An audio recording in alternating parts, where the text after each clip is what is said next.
Assalamualaikum warahmatullahi wabarakatuh. Hamdan wa syukran lillah, salatan wa salaman ala rasulillah, Sayyidina Muhammad ibn Abdullah wa ala alihi wa sahbihi wa mawala, wa la hawla wa la quwwata illa billah. Amma ba'du, faqad qala Allah Ta'ala fi kitabihil karim tabarukan bi dzikrihi wa ta'budan li tilawatihi. A'udzu billahi minasy syaithanir rajim. Bismillahirrahmanirrahim. Ya ayyuhalladzina amanu idza nudiya lis-salati min yaumil jumu'ati fas'au ila dzikrillahi wa darul bai'. Dzalikum khairul lakum in kuntum ta'lamun. Qala an-nabiy sallallahu alaihi wasallam sayyidul ayyam yaumul jum'ati al-hadits atau kama qala Rasulullah sallallahu alaihi wasallam rabbi shrah li sadri wa yassir li amri wahlul 'uqdatam min lisani yafqahu qawli. Hadirin jamaah para bapak yang dirahmati dan dimuliakan oleh Allah Subhanahu wa taala. Alhamdulillah walhamdulillah tsummal hamdulillah. Kita terus bersyukur kepada Allah Subhanahu wa taala sampai saat menit detik ini kita masih diberikan kesehatan oleh Allah Subhanahu wa taala, panjang umur, sehingga alhamdulillah walaupun diiringi rincikan hujan, gebretan hujan yang cukup lebat tapi tidak mengurungkan niat kita semuanya untuk mencari keridhaan Allah Subhanahu wa taala. Tentu yang pertama dalam rangka melaksanakan tugas dan kewajiban kita selaku ibadullah, hamba-hamba Allah Subhanahu wa taala, adalah melaksanakan talabul ilmi, mencari pengetahuan agama lewat pelaksanaan pengajian rutinan di setiap hari Sabtu malam Ahad ini. Harapan terus kita munajatkan kepada Allah, semoga wasilah keberkahan pertemuan kita ini Allah Subhanahu wa taala senantiasa memberikan kesehatan, panjang umur, murah rezeki, istiqamah dalam ketaatan kepada Allah Subhanahu wa taala. Amin ya Allah ya rabbal alamin. Baik hadirin jamaah para bapak yang dirahmati dan dimuliakan oleh Allah Subhanahu wa taala, kita lanjut kepada kajian kita seputar fikih, masih berkaitan membahas ngabejer beaskeun ngaborekselkeun hukum yang berkaitan dengan salatul Jum'ah. Supaya merangkai kepada kajian berikutnya, diulangi bahwa persyaratan yang pertama adalah rukun salat Jumat, rukun bukan punten, rukun khutbah. Jadi kita membahas khutbahnya bukan Jumatnya ya. Rukun khutbah, ada syarat khutbah. Kalau rukun khutbah telah dijelaskan jumlahnya ada 5. Yang pertama adalah alhamdulillah, membaca alhamdulillah. Kemudian yang kedua adalah membaca sholawat. Kemudian yang ketiga adalah wasiat bitaqwa. Kemudian yang keempat adalah membaca ayat Al-Quran. Dan yang kelima adalah doa. Itu rukun khutbah, jumlahnya ada 5. Kemudian khutbah pun mempunyai persyaratan. Nah, setelah saya kaji kembali bahwa persyaratan khutbah bukan persyaratan Jumat ya, persyaratan khutbah ada 7. Yang pertama telah dijelaskan wasyirito fihima ail khutbatain isma'u arba'in. Ketika berkhutbah wajib dan syaratnya adalah si khotib tersebut suaranya harus kedengaran oleh jamaah yang 40-an. Jadi jamaah yang hadir yang menurut mazhab Imam Syafi'i minimal disyaratkan 40 orang, 40 jamaah, itu disyaratkan harus mendengar apa yang disampaikan oleh khatib tersebut. Kemudian yang kedua, Wa syurita fihi ma arabiyyatun. Persyaratan khutbah yang kedua adalah arabiyatun, rukun khutbah yang 5 tadi, dari mulai alhamdulillah, salawat, baca ayat, kemudian wasiat taqwa dan doa. Yang 5 rukun khutbah tersebut arabiyatun, semuanya harus berbahasa bahasa Arab. Tidak boleh diterjemahkan kecuali sudah dijelaskan. Itu yang kedua. Kemudian persyaratan khutbah yang ketiga, qiyamu qadirin alaih, adalah berdiri bagi khatib. Ya, tentu yang khutbah itu namanya khatib. Bagi khatib yang mampu berdiri. Jikalau tidak berdiri, boleh melaksanakan khutbah sambil duduk dan seterusnya. Sudah dijelaskan. Berapa tuh? 1, 2, 3. Kemudian yang keempat adalah tuhrun min hadatsin akbara wa asghara. Harus suci, bersih dari hadas kecil, hadas besar heula. Hadas besar, cara menghilangkan hadas besar adalah dengan mandi besar, adus. Wa asghara, dan harus suci, bersih dari hadas kecil. Itu persyaratan yang keempat. Bahkan wa an-nazin ghairi ma'fuin anhu, harus suci juga dari najis yang tidak diampuni, ghair ma'fu anhu, baik dalam pakaian, badan, dan tempatnya itu harus suci dari najis. Itu persyaratan yang keempat.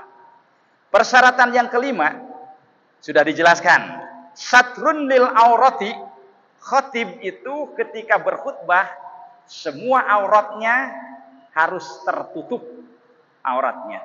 Kalau laki-laki itu auratnya adalah ini Pak, simpelnya, tidak terlalu banyak. Ma baina surah wa rukbah secara hukum, antara udel dan dengkul. Kita itu aurat laki-laki. Ya seperti itu. Tapi kesunahannya kan pakai sorban, pakai jubah dan seterusnya. Kalau secara hukum aurat cukup ma baina surah wa rukbah. Itu harus tertutup. Kemudian persyaratan berikutnya, kelima itu ya. Keenam adalah wasyurito julusun bainahuma. Persyaratan berkhutbah yang keenam adalah julusun bainahuma, antara dua khutbah itu harus diselang dengan duduk. Kan ada khutbah pertama, ada khutbah kedua. Nah itu antara dua khutbah tersebut harus diselang dengan duduk. Beres khutbah pertama, innahu as-sami'ul alim. Beres. Duduk dulu. Bahkan ukuran duduknya sudah dijelaskan. Itu persyaratan yang ke-6. Nah kemudian persyaratan yang ke-7 terakhir. Nah ini sebelum membahas ini insya Allah akan kita bahas sebelumnya. Wawilaun bainahuma wa baina arkanihima wa bainahuma wa bainas shalah. Ketika melaksanakan khutbah itu harus mualat. Mualat itu harus terus-terusan. Tidak boleh berhenti. Bainahuma, antara khutbah yang pertama dengan khutbah yang kedua harus mualat. Khutbah pertama beres, kemudian duduk, kemudian lanjut khutbah kedua. Itu namanya mualat. Ente diselang heula, ngopi heula, ngarokok heula, tidak. Tidak boleh keluar dulu, tidak. Harus mualat. Bainahuma, antara khutbah pertama dan kedua. Wa baina arkanhima. Nah ini, antara rukun-rukun khutbah yang 5 tadi, dari mulai alhamdulillah, kemudian sholawat, wasiat taqwa, baca ayat dan doa, itu semuanya harus mualat. Sudah dijelaskan. Wa bainahuma wa bainas salat, selesai 2 kali khutbah, kemudian lanjut melaksanakan sholat Jumat, itu pun harus mualat. Tidak boleh diselang dengan waktu yang lama. Harus mualat. Jadi begitu selesai, fastaghfiru innahu huwal ghafurur rahim. Beres, khutbah kedua, maka langsung melaksanakan qomat dan langsung melaksanakan sholat Jumatan. Itu harus mualat. Tidak boleh selesai khutbah, duduk dulu, ngopi dulu, ngarokok heula, tidak boleh. Tidak boleh, atau diam saja dulu, tidak boleh. Harus terus-terusan. Itu namanya mualat. Ya, beres. Namun sebelum itu dijelaskan, Ini sebenarnya dikodok yang tadi ya, yang ketujuh itu dikodok. Belum ada, masih ada yang akan dijelaskan. Salah satu persyaratan khutbah adalah berdiri ya, berdiri khutbah itu berdiri. Tadi telah dijelaskan. Persyaratan khutbah adalah berdiri. Bagaimana jikalau ada khatib tidak bisa berdiri? Aduh, punya penyakit, naudzubillah min dzalik, misalkan nanti saraf kejepit, rematik, ataupun stroke, misalkan seperti itu khatibnya, ataupun hernia, tidak bisa berdiri, maka melaksanakan khutbahnya dengan duduk. Pertanyaannya, ketika khatib melaksanakan khutbah duduk, bagaimana cara memisahkan khutbah pertama dengan khutbah kedua? Kalau khatibnya berdiri kan gampang. Memisahkan antara khutbah pertama dengan khutbah kedua itu adalah diselang dengan duduk. Kalau khatibnya berdiri. Kalau khatibnya tidak bisa berdiri karena ada uzur sambil duduk, bagaimana cara memisahkan khutbah pertama dengan khutbah kedua? Masya Allah. Waman khataba qa'idan li'udhrin. Waman khatib. Khataba yang berkhutbah qa'idan sambil duduk. Kunaon duduk? Kenapa duduk? Li'udhrin karena ada uzur, sakit, tidak bisa berdiri, rematik, ya asam urat, dan seterusnya. Itu bagaimana cara memisahkan khutbah pertama dengan kedua? Fassola bainahuma bisaktatin wujuban. Wajib diselang antara khutbah pertama dengan khutbah kedua, diselang bisaktatin, berhenti dulu. Rag berhenti, innahu huwas samiul alim. Masih kena duduk, berhenti. Asal berhenti saja. Masya Allah, berhenti. Jadi berhentinya tidak seukuran membaca qul huwallahu ahad, tidak. Asal berhenti saja. Bahkan ada yang menjelaskan biqadri tanafus. Bisa tati tanafus dengan berhenti satu napas atau lebih dari satu napas. Innahu huwas samiul alim. Alhamdulillah, berarti khutbah kedua tah. Seperti itu. Jadi antara khutbah yang pertama dengan khutbah kedua, karena khutibnya adalah sambil duduk, maka harus dipisah, diselang dengan berhenti sejenak. Masya Allah, berhenti sejenak. Seperti itu ya. Seperti itu. Beres. Jadi ketika khatib tidak bisa berdiri karena ada uzur, kemudian berkhutbah dengan duduk, maka dipisah. Nah, kedua khutbah tersebut, khutbah pertama dan kedua, itu adalah bisaktatin, dengan cara berhenti, ngarandeg heula sakedeung. Berhenti, bahkan ukuran berhentinya di sini dikatakan cukup bisaktati tanafus, dengan satu napas saja. Innahu huwas samiul alim. Alhamdulillahilladzi, nah, dan seterusnya. Itu antara khutbah pertama dengan khutbah kedua. Beres ya Pak ya. Dulu itu pernah pengalaman ya. Di sini kita itu bukan khutbah Jumat, karena waktu masjid kecil itu belum ada Jumat. Belum ada Jumatan. Waktu itu Idul Adha ataupun Idul Fitri. Ada khatib berkhutbah ya. Kebetulan panitia tidak menyediakan kursi. Waktu itu khutbahnya di podium ya, bukan mimbar seperti ini. Ini mimbar seperti ini sudah ada tempat duduknya ya. Podium itu tidak ada tempat duduknya. Tidak menyediakan kursi. Masya Allah. Tidak menyediakan kursi, pan bingung eta khotibnya. Beras khutbah berdua culak cileuk. Ieu ka mana kursi teu diuk. Nangtung Masya Allah. Bagaimana kalau seperti itu? Sedangkan ketika khutbah berdiri, maka cara menyelangnya, memisahkan antara khutbah pertama dengan kedua itu dengan duduk. Bangkuna eueuh. Masya Allah. Pernah terjadi itu.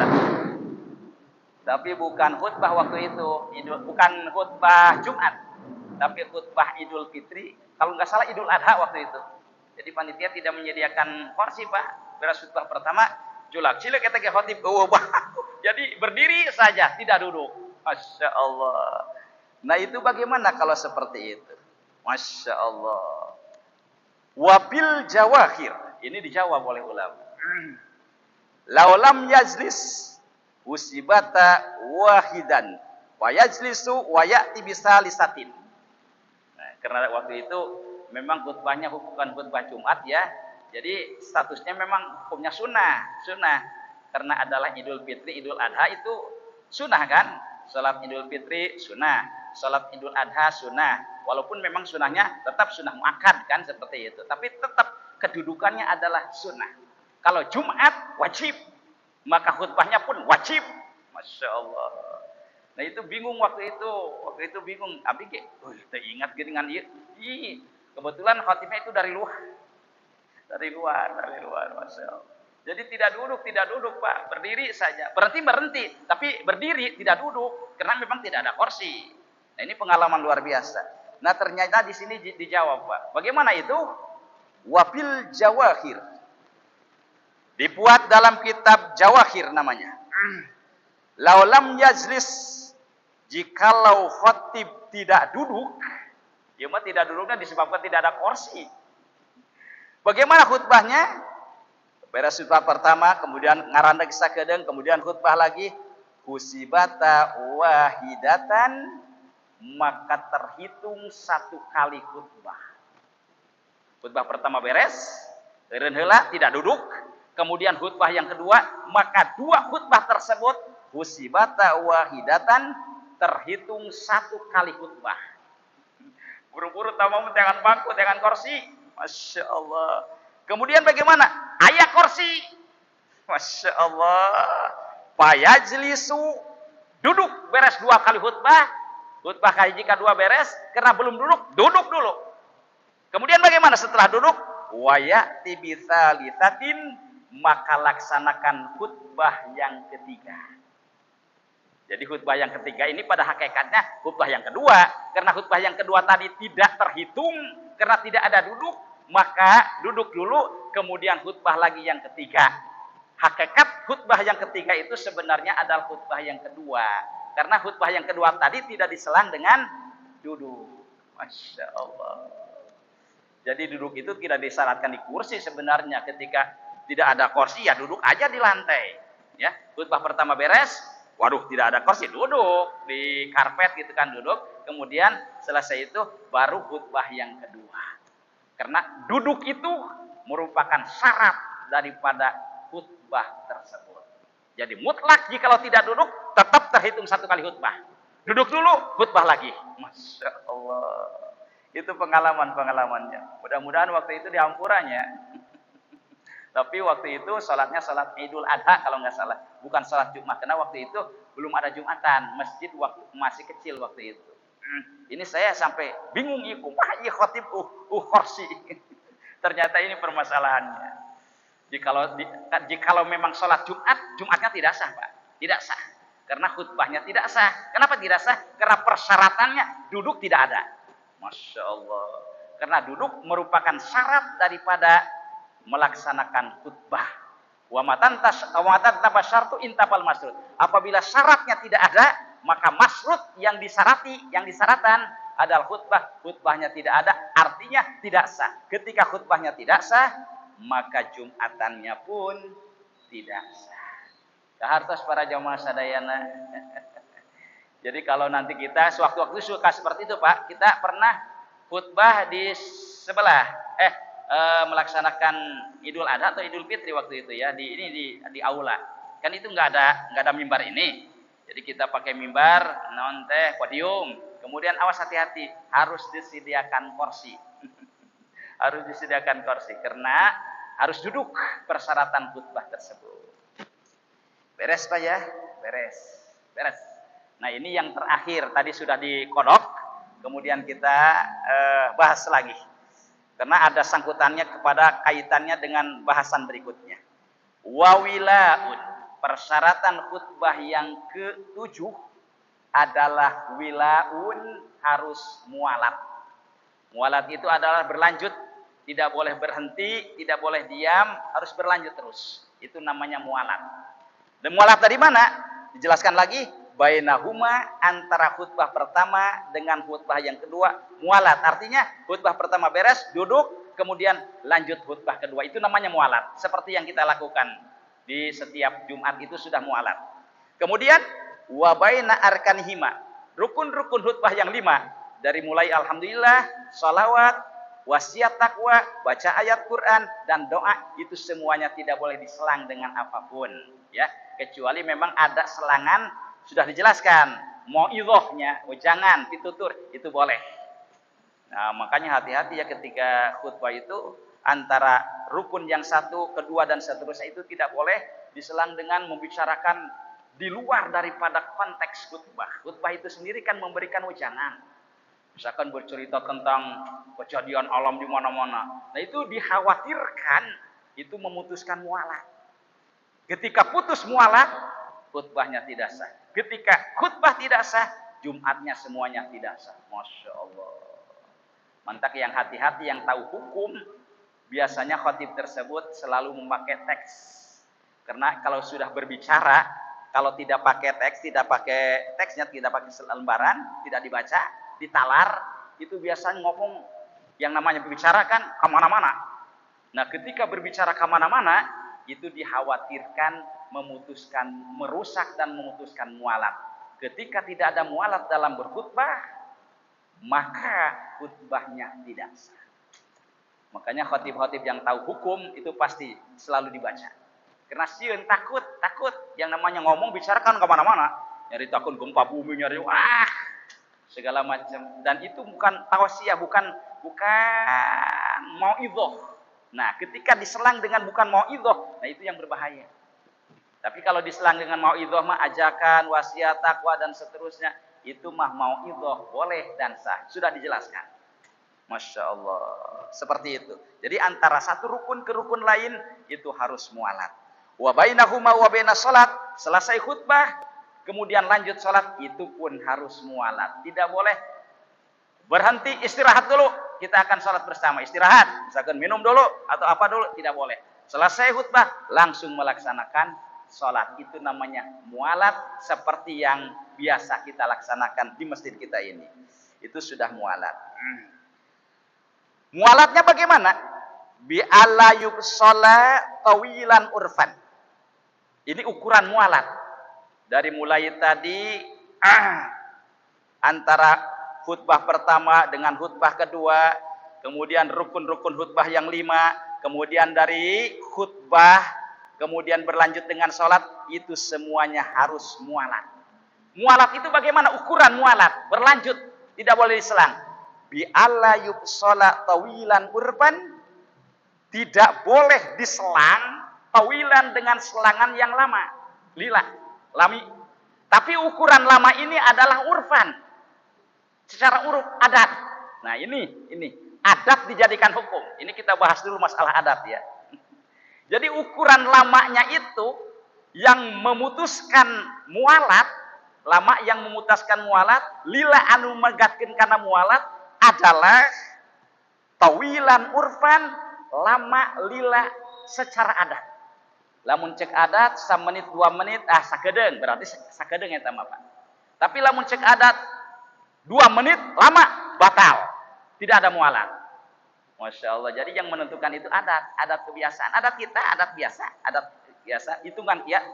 Oh iya gen beres khutbah teh lila amat sih khatib teh ke salat. Nah, berarti lama tah. Maka dikembalikan kepada kaidah Syafi'i, al-adat muhakkamah. Adat bisa dijadikan hukum. Laisa fi amrin, laisa fihi nasun warad, ketika tidak ada nas yang warad. Contoh adat, ini berbicara tentang adat dulu ya. Karena ukuran waktu tadi lamanya secara adat, lamun cek adat halila batal. Lamun cek adat sakedeung teu batal. Gitu. Ada yang lain contoh. Contoh al-adat muhakamah, bahwa adat itu bisa dijadikan hukum. Tapi laisa fihi nasun warad, tidak ada nas Al-Qur'an maupun hadis yang warad. Contoh seperti ini. Di kampung dulu ge di dieu ge aya di Sindang Barangnya. Masih banyak kebun. Aya kebun sampe, uwi, kemudian jagung. Nah, selesai panen teh istilah di dieu mah sok nyimeutan. Upami di abdi daerah abdi mopole. Jadi ada 1-2 yang tertinggal itu di kebun jagung itu biasanya, ataupun kebun hui ya. sampai ada 1-2 yang tertinggal, itu biasanya ada daerah setempat tersebut biasanya diperbolehkan oleh yang punya kebun. Maka selesai dipanen, kemudian ada 1-2 dihalalkan. Maka itu hukumnya adalah halal. Tapi ada satu daerah, walaupun sudah dipanen, ada 1-2 di tempat yang ketinggalan di kebun tersebut, maka kata yang punya kebun itu tidak boleh diambil. Maka hukumnya adalah haram. Karena daerah situ walaupun sudah dipanen, ada 1-2 yang ketinggalan, tetap itu hak yang punya kebun, tidak membolehkan yang punya kebun, berarti hukumnya adalah haram. Bagaimana adat dan kebiasaan? Al-adat muhakkamah, adat bisa dijadikan hukum. Tapi laisa fihi nasun warad, dalam sesuatu hal yang tidak ada nas Al-Qur'an dan al-hadisnya. Bagaimana kalau sudah ada nas Al-Qur'an dan al-hadis? Ya, daerah saya mah geus biasa makan riba teh geus biasa. 2 tilu anak rentenir teh sudah biasa, geus biasa di urang mah. Iya, hampir kabehan rentenir. Ini adatan. Itu mah sudah naswarod, geus diharamkeun ku Allah, teu meunang. Tidak boleh. Tidak boleh. Seperti kaidah ieu, Pak. Ar-ridho sayyidul ahkam. Ridho itu adalah pimpinan daripada hukum. Jadi ketika ridho halal. Itu kaidah laisa fihi nasun warad, dalam perkara yang tidak ada nas waradnya. Kumaha lamun zina?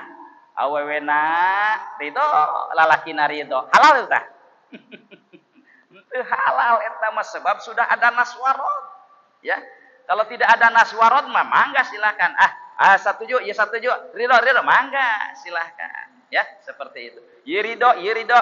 Tapi tidak ada naswarot, mangga silahkan. Misalkan arek masihan ya, di pasihan sakit ridho, mana ikhlas, ridho duana, mangga silahkan. Ye ngagawekeun jalmi, Kang ye ngagawekeun ye panggilan sakit naon teh ikhlas teh di pasihan 50.000. Oh, mangga turun. Eta halal. Embung 50.000 mah hayang 100. Temenang dipaksa 50.000 haram. Sebab terido anjeunna gitu kan. Jadi lamun ridho pada ridho jadi halal.